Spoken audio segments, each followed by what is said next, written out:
So this video is just a really quick review of a movie called Three Identical Strangers. It's a documentary. And apparently 2 months ago it was on Netflix. It was a really big hit. But now it's moved over to Hulu. That's where I watched it.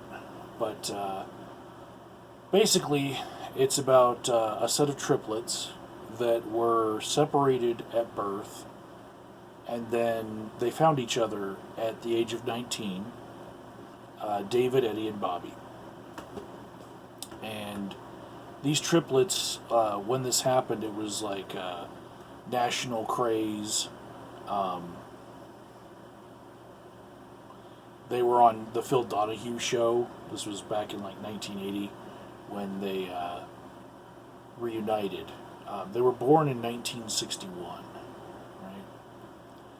And what goes on in this documentary from there is something that I figured somebody out there is going to want to know my opinion on this.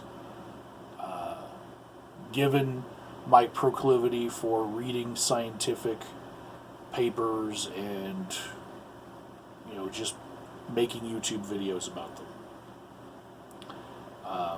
My normal audience might not get why I'm making this video, but there it is.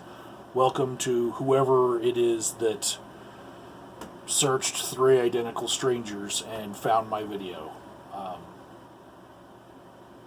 So there were some signs in this documentary that to me pointed to the structure of the study.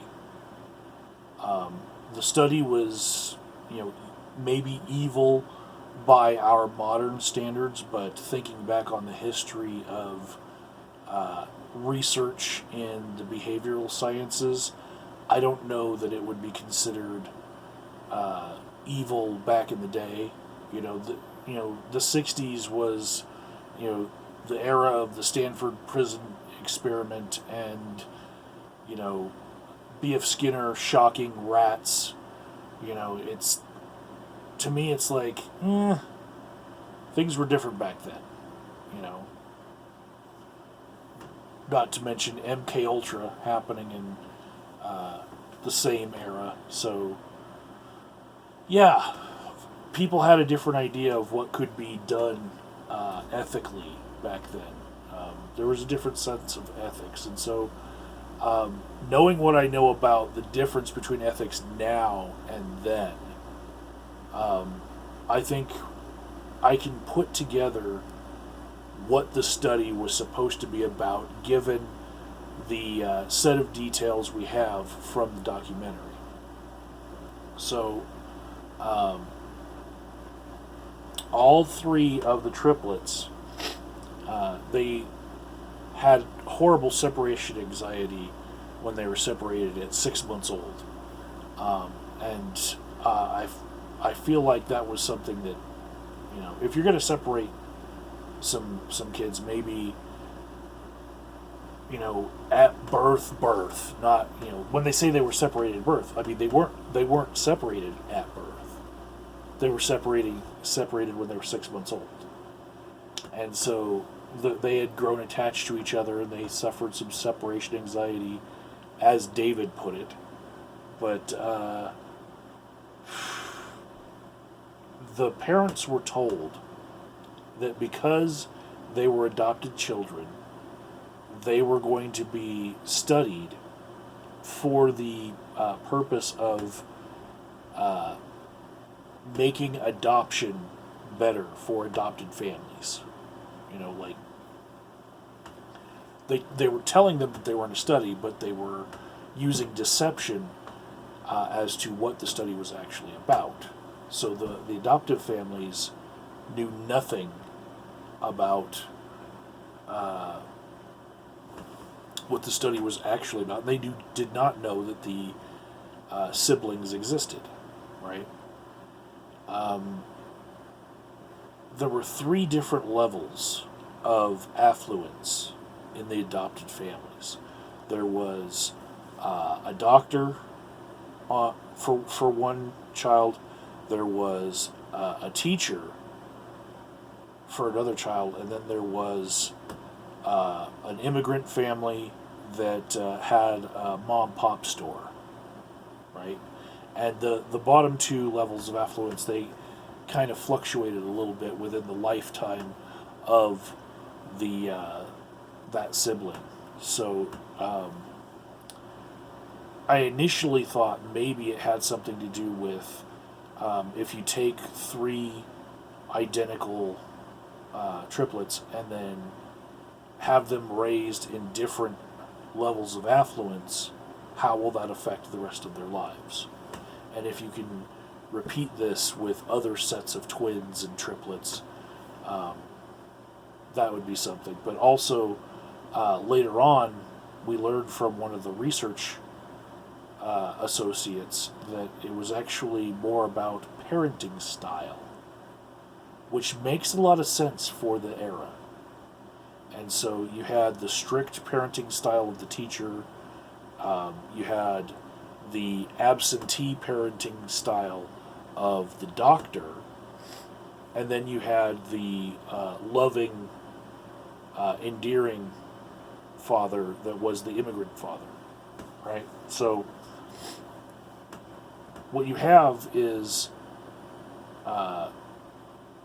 identical nature versus different levels of nurture, different types of nurture, and that's what they're studying. And that's what the research associates thought was going on. They were looking at different types of parenting and how that would affect children. And so, like, in order to normalize all the other variables, having biologically the same person, in each family growing up is ideal, right? But then there's this other specter over this whole experiment, in that the cases that found each other, the twin girls that also were on talk shows, and the triplets, what we know about them is the mother of each set had mental health issues. Now, for the twin girls, it was that the mother was diagnosed with schizophrenia, and then the girls both suffered from depression without even knowing their birth mother. And they had other similarities, like both being editors of the school paper and in film school.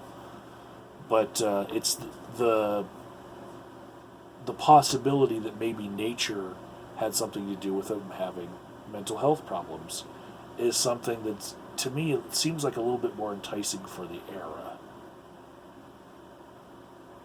as far as what to study. As far as David, Eddie, and Bobby, they had some relationship with alcohol, and that was illustrated in the documentary.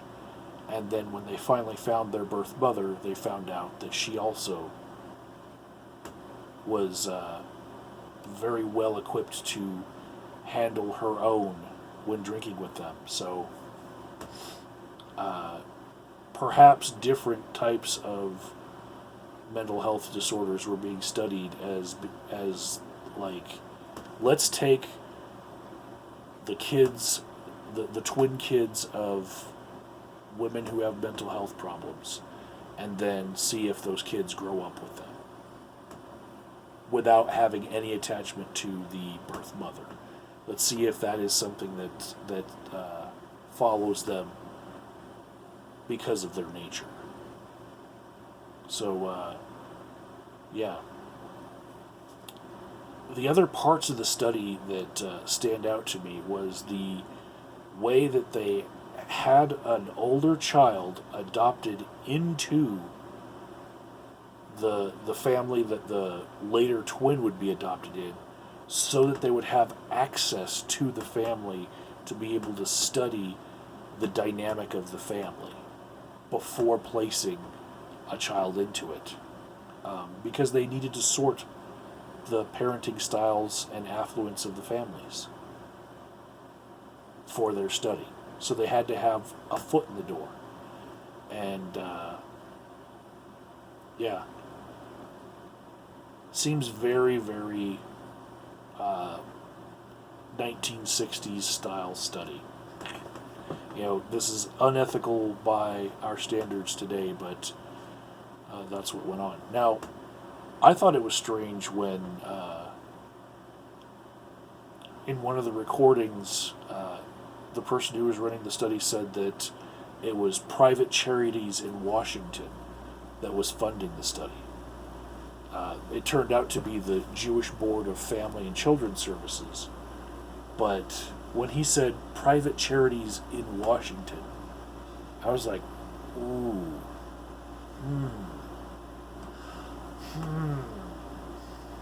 I don't know about that. And I really feel like the way that the records of this were sealed at Yale, and they're not to be released until 2066, that's another level of shady. That's,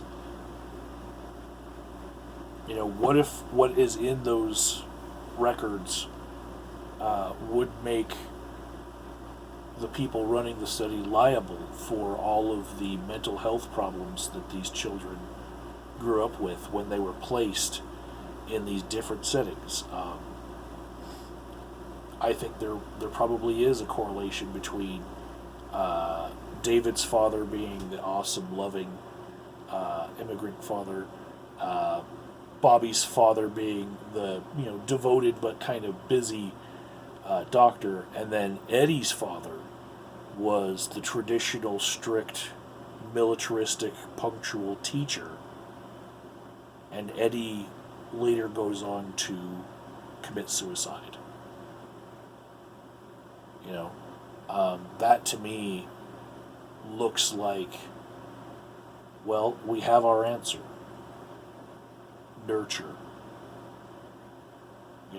And not only do we have our answer in that, but the people who placed Eddie in that family could be liable for his death by placing him in an environment which led to him having more mental health issues than his brothers. And I think that's why those records are sealed, is because, these kinds of studies would bring about those issues. And that is shifty as fuck. I hope unredacted versions of those studies get released before 2066, because most of the people who are watching this, I don't know if you're going to be around in 2066 and able to understand what's going on by the time the records actually get released. I don't even know that anyone who was a part of the study will still be alive. Maybe they set it for, that date just to make sure that no one who was affected by the study would be alive, so no one withstanding would be able to sue. And that's some shit.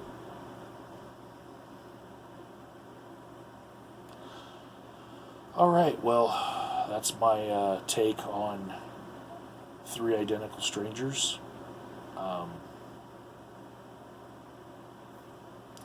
If you were just looking for somebody who had an opinion on that documentary and you're not a regular subscriber, please comment below and let me know what you were thinking when you watched it.